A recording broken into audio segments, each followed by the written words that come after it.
de 4 anos à pancada dentro de casa. Como pode uma mãe que deveria proteger seu filho virar cúmplice do assassinato?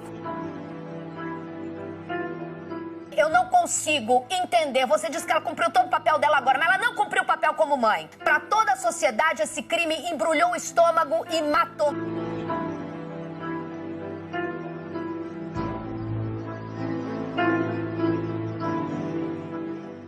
A prática do sensacionalismo já é conhecida do público há alguns séculos. Diversos casos chegam à mídia brasileira para que sejam noticiados para a sociedade. Para quem assiste televisão, é notório perceber que um mesmo caso é narrado e abordado de diferentes maneiras. Isso porque a TV traz como complemento a imagem, um elemento que reforça. Foi o que aconteceu com um caso que chocou e choca até hoje os brasileiros. A cobertura jornalística da morte do menino Henri Borel, de apenas 4 anos de idade, em março de 2021. Em mais de um ano de cobertura do caso, a pergunta que fica é: qual a linha tênue entre a ética jornalística e o sensacionalismo? A cada dia, o sensacionalismo na TV ocupa uma grande parte na grade de programação. Estão nos telejornais, nos programas de auditório, são imagens de choro e desespero com o intuito de transformar notícias em verdadeiros espetáculos de interesse do público.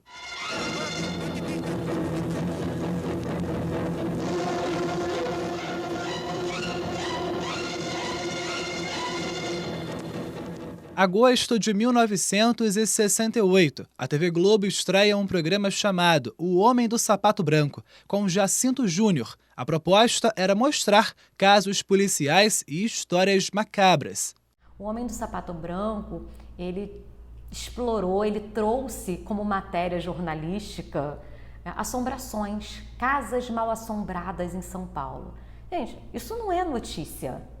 Mas poderia ser, de certa forma, eu falar que tem determinadas casas em São Paulo que não são ocupadas porque as pessoas têm medo de assombração, porque parece que muitas pessoas escutaram barulhos. Aí eu faria o quê? Entrevistaria essas pessoas que viram alguma coisa. Ou seja, quando a gente fala de sensacionalismo, vai caindo por aí. A gente vai lidando com as emoções. E às vezes é emoções de empatia, às vezes é emoção da raiva. Então, tudo isso está englobando aí quando a gente fala sobre o sensacionalismo na área de mídia, na área de comunicação. Coloca a imagem dela aqui, criança de 11 anos, ela sempre quis sambar, adora dançar. Essa é a Raquel. Ela, infelizmente, perdeu a perna após ser prensada contra um poste, isso por um carro alegórico. Exibir o sensacional, o diferente e uma enorme carga emotiva são objetivos nas reportagens exibidas em vários telejornais que várias vezes driblam a ética e a credibilidade. Prendem a atenção do público que cada vez mais espera o desfecho de uma barbárie. Quem não se lembra do jornalista Gil Gomes? Esta história dá arrepios só de nela pensar, relembrar. Era uma noite escura como esta, e nesta estrada, uma viatura da polícia rodoviária passava, patrulhava normalmente, mas de repente, ao passar a viatura, uma mulher sai do meio do mato. Ela estava desesperada, ensanguentada, e gritava: "Salvem meu filho, salvem, salvem!" Para a professora Érica Ribeiro, o termo sensacionalismo trata da questão da imparcialidade e do equilíbrio. Ambos são conceitos muito discutidos no campo do jornalismo. Se em determinado momento eu faço as matérias buscando atingir esse público emocionalmente, eu já estou deixando de ser imparcial. E aí eu vou explorando cada vez mais aquele assunto. E o que vai se tornando mais próximo, né? Isso já traz a ideia do sensacionalismo. Eu transformo uma história que é um fato quase em uma história cinematográfica. E sempre criando a expectativa. Então, dentro disso não é só a história ali que está sendo contada, explorada no que não existe, porque não tem nenhuma notícia nova. Mas a música que é colocada, o tom de voz desse apresentador e desse repórter, os enquadramentos, né? A estrutura narrativa em que aquele nada vai sendo contado, em que vai trazendo para a gente a sensação de que alguma coisa vai acontecer. São inúmeros os casos de violência que são noticiados diariamente nas TVs, um dos maiores meios de comunicação de massa. Já há algum tempo, inclusive, as TVs entravam ao vivo com coberturas massivas, como foram os casos da menina Eloá e de Isabela Nardoni. Recentemente, um caso que chocou a população foi a morte do menino Henri, enteado do vereador Jairo Souza Santos Júnior, conhecido como Doutor Jairinho, e da professora Monique Medeiros. O apartamento luxuoso do casal foi cenário da trágica morte da criança de apenas 4 anos de idade. E com isso, logo o caso foi parar na mídia. E por que todo mundo quer ver? E por que todo mundo quer assistir? E por que todo mundo quer algo novo? Porque choca tanto que a gente não consegue acreditar. E quando a gente não consegue acreditar, você olha para a Monique e você quer achar razões, argumentos, o que passou, o que aconteceu. Mas não tem. E uma criança que tinha, ou era para ter uma rede de proteção com avós, com pai, com todo mundo. Acho que ninguém imaginou que poderia chegar aquilo ali. Mas a pergunta que fica no ar é: até que ponto deve-se abusar do sensacionalismo em um caso que envolva criança? Protagonismo e esse antagonismo, ele é colocado dentro de uma situação que não tem necessidade, porque é uma informação, é uma notícia, mas a partir do momento que começa a explorar, por exemplo, a gente conhecer quem é o Henri. O Henri era um menino muito alegre, coloca ele brincando, coloca ele sorrindo. Então, esse tipo de matéria ele vai te cativando. Nossa, mas que menino alegre. Como essas pessoas foram capazes de fazer isso com essa criança? Elas são pessoas ruins. É tipo o lobo mau. São pessoas ruins. E a gente passa a odiar. Então, cai o quê? Cai na questão da emoção, do sentimento. Dias após o crime, o repórter Roberto Cabrini, da TV Record, conseguiu uma entrevista exclusiva com o Dr. Jairinho e Monique Medeiros, padrasto e mãe do menino. A Record TV, emissora que também exagera no uso do sensacionalismo, usou e abusou com imagens dramáticas dos dois suspeitos. Não existe assassinato, Cabrini, pelo amor de Deus. Era meu filho, meu único filho. Para o promotor Fábio Vieira, o processo trazia elementos midiáticos que, com certeza, seriam explorados pela imprensa em geral. Por conta da situação da vítima, uma criança que precisava de cuidados, uma criança que não tinha como prover, a sua própria existência sozinha, tanto quanto pela situação de um dos acusados, por exercer um mandato legislativo, e mandato esse que foi repetido, já havia sido eleito outras vezes, algumas vezes também, enfim, uma figura um tanto quanto conhecida, e aí eu misturei todos esses ingredientes e com certeza aquilo chamaria a atenção da mídia. O termo sensacionalismo tem como proposta impactar, chocar a opinião pública.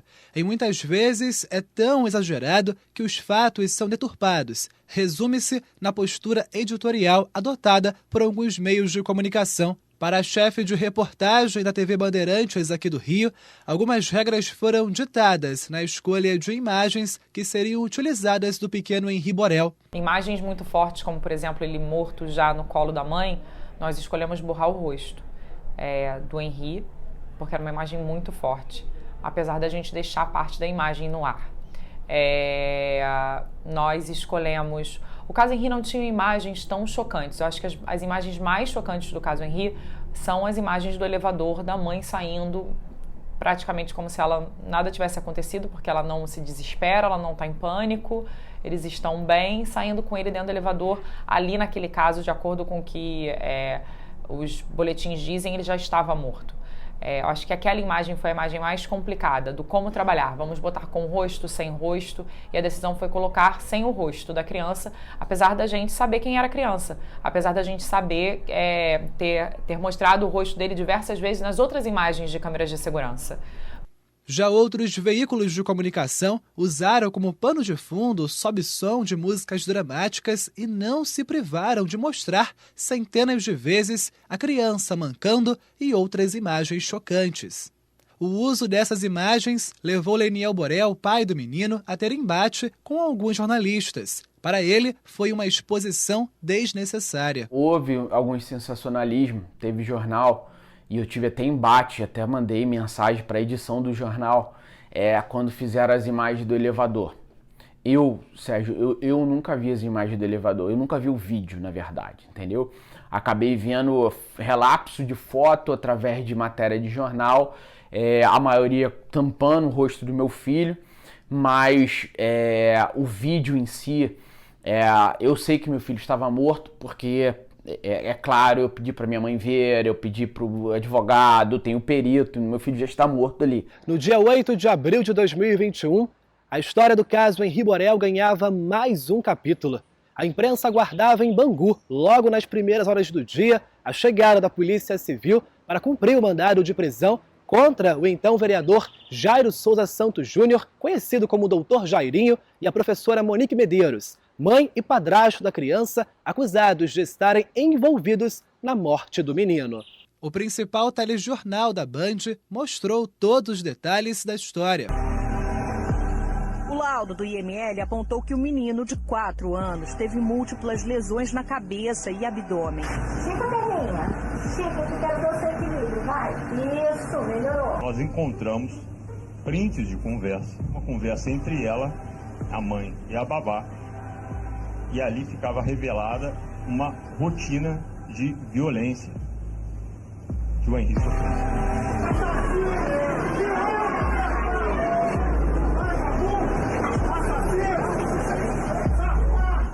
Já a Record TV fez uma entrada ao vivo no Balanço Geral, um dos programas de maior audiência, conhecido por veicular matérias policiais e cobrir grandes tragédias. A TV Globo também fez a cobertura da prisão dos envolvidos. O uso do sensacionalismo no canal foi mais moderado. Leniel, pai de Henri, confessa quando inclusive recebeu apoio de um jornalista do canal ainda no começo do caso. Que eu tive frente a frente com o Carlos Delanoy e o Leslie Leitão, da Globo. E o Leslie, né, foi um dos caras que cobriu o caso do goleiro Bruno. Foi o cara que descobriu o goleiro Bruno, né? E ele falou assim, Leniel, cara, homem a homem, olho no olho, e falou, cara, eu vou te ajudar a descobrir o que aconteceu, porque eu só quero a verdade, sabe? Até hoje, eu não consigo descansar, saber o que aconteceu com meu filho. Você falou, o que eu acho? O que eu acho é isso pela dinâmica, entendeu? Pela perícia, pelos laudos, pelo como meu filho tava, como eu cheguei e vim no hospital, como meu filho já chegou morto. Agora, o que aconteceu com o Henri, só Monique e Jairo podem falar.